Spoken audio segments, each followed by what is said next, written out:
America ने दौरा Moscow न करने के लिए इमरान खान पर दबाव डाला, न मानने पर सजा दी। अचानक वज़ीर आज़म के खिलाफ तहरीक अदम एतमाद जमा करा दी गई, रूसी वजारत खारजा का दावा। किसी एक जमात की हिमायत नहीं करते, जमहूरी उसूलों के हामी हैं। ये उसूल सिर्फ पाकिस्तान नहीं, दुनिया के दूसरे ममालिक के लिए भी हैं। अमरीकी वजारत खारजा के तर्जुमान नेड प्राइस का बयान।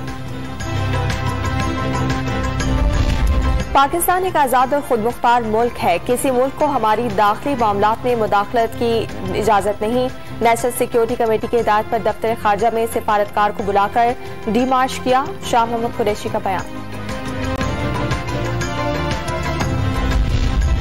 मुल्क में आइन को चोरी करने की कोशिश की गई, सदर, वजीर आजम, स्पीकर और डिप्टी स्पीकर ने आइन को तोड़ा।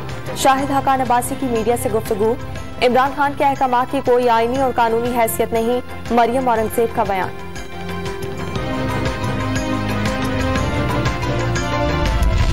वजीर आजम इमरान खान आज एक रोजा दौरे पर लाहौर जाएंगे। परवेज इलाही और पीटीआई के अरकान असेंबली से मुलाकातों का इम्कान।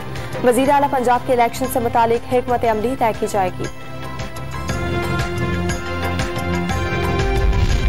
लाहौर की स्पेशल कोर्ट सेंट्रल ने मनी लॉन्ड्रिंग केस में शहबाज शरीफ और हमजा शहबाज समेत दीगर मुलजिमान को फर्द जुर्म की कार्रवाई के लिए 11 अप्रैल को तलब कर दिया। अदालत ने गुज़िश्ता समात का तहरीरी फैसला जारी कर दिया। कोरोना के बायस दुनिया भर में नौकरियों में कमी वाक़ हुई। वज़ीर आज़म ने 3 साल में 55 लाख रोजगार के नए मौक़े पैदा किए।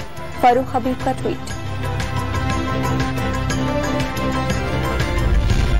मुल्क में 24 घंटे के दौरान कोरोना से कोई हलाकत रिपोर्ट नहीं हुई। 155 नए मरीज सामने आए।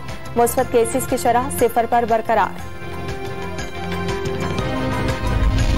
और पाकिस्तान ऑस्ट्रेलिया के दरमियान T20 मैच आज लाहौर में खेला जाएगा।